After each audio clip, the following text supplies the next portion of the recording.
Hey guys, okay, I'm back again, and some of you have asked me what books I'm meant to be reading for my university application in October, and I've got most of the books at home already on my bookshelf because I'm kind of sad like that, but luckily I've read quite a fair chunk of the books on my prescripted text list, and yeah, I guess that confers a small advantage over my competitors, but knowing them, they're bookworms as well, so yeah, I can't be too complacent about this. So yeah, reading is pretty much fundamental in my life. I will admit that I am a huge lover of words and etymologies and dictionaries and fly in the room, all that kind of thing.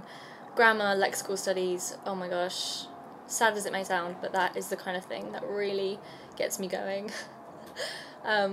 Yeah, so I haven't fully decided that I just want to do straight English at university.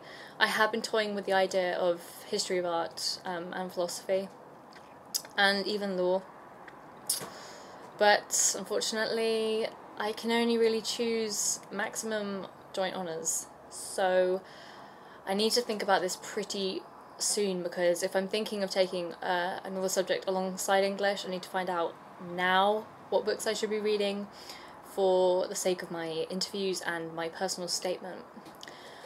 So yeah, another thing, if you've read any of these books I'm about to show you, I would really appreciate it if you could kind of give me a bit of a sort of disclaimer about it, if you will. So say the book is quite difficult to read. I mean, it's quite dense in its syntax, or it's full of nuances of diction that wouldn't necessarily lead to a first-time holistic grasp of the writer's meaning. For example, when I read To the Lighthouse by Virginia Woolf, I found the style of the book so dilute and so just lacking any kind of plot and real dimension that I kind of lost track of what the book was even about the first time round. I mean, I remember getting to the final page of that book and thinking, what the fuck have I just read? But believe it or not, upon second and third reading, with the direction of my college English tutor, the book just completely transformed in my mind, and I now understand how to read Woolf, and I now see that the stream of consciousness style is something that, you know, it's not necessarily something you will grasp straight away, but if you understand what the writer's trying to do, then that will give you a better understanding of the whole holistic essence of the book and what the writer was trying to convey. So, yes, if you've got any pointers, any tips, any insights, any words of wisdom, I would absolutely lap them up if you've got them. So yeah, fire them my way if you read any of these. Okay, let us begin. Okay, this is Mrs. Dalloway by Virginia Woolf, and as I said already, I've read To the Lighthouse by Virginia Woolf, and I've read A Room of One's Own.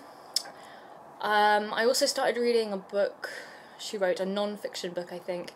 It was about London, and that was rather good as well. And yeah, I actually really like Virginia Woolf. I think her books are very deep, and I like the psychological component that they possess.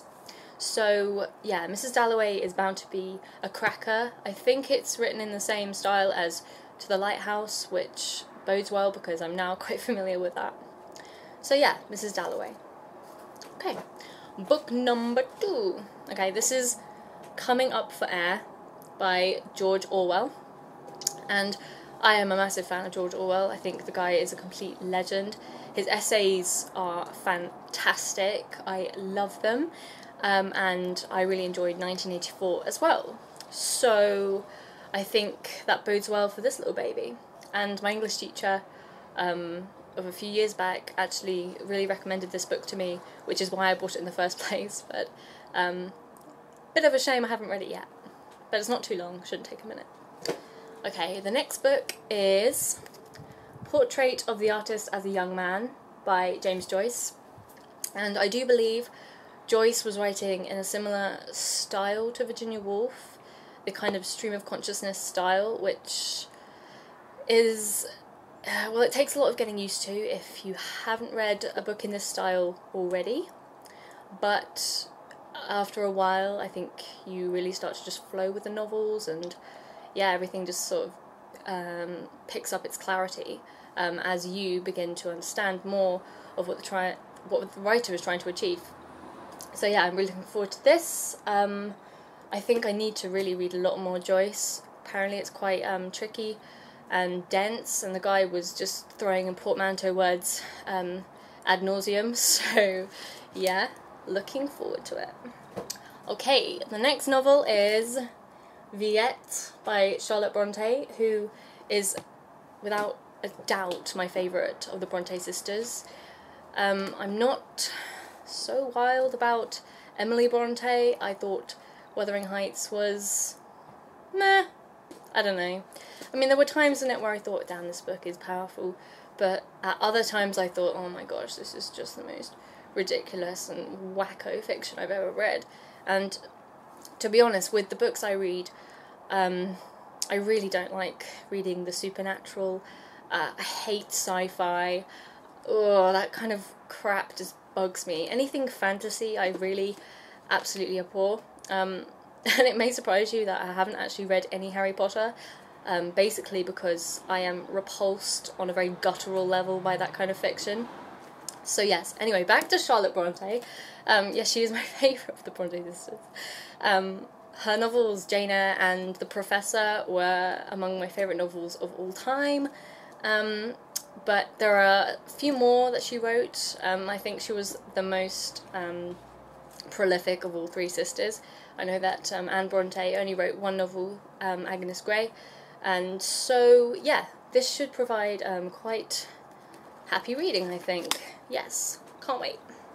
Okay, the next novel is Evelyn Waugh's Brideshead Revisited. So yeah, I'm quite looking forward to this. I've heard so many great things about Evelyn Waugh, but I haven't actually read any Evelyn Waugh yet. So yeah, I'd really like to know more about Evelyn Waugh, if anyone's got any particular insights into him or his work. So yeah, fire them at me if you can. Okay, the next thing is E.M. Forster's A Passage to India. I actually really love E.M. Forster. I love most writers from the Bloomsbury group, whether they were philosophers, art historians, or just novelists and poets. Just think the whole essence of the group, I don't know, the writing just really appeals to me. So yeah, anyone got insights into this as well, I'll really appreciate that. I loved his A Room with a View. I thought that was a splendid novel. And yeah, ever since that, I've always wanted to read a bit more Forster. I've got Howard's End waiting for me on my shelf as well. Honestly, I feel so guilty that these books have been long neglected by me. But I'm serious, like, I have had literally no time to do any kind of comfort reading. And even if I do comfort reading, it'll probably be reading, like, the Times newspaper, or just picking up an art history book, which is another one of my huge passions.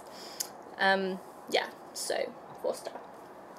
Okay, the final book is Dickens' Great Expectations. And I know you're probably thinking, Lou, what the fuck have you read? Because, you know, this is pretty much a seminal text, and I should have read it, really. I know that.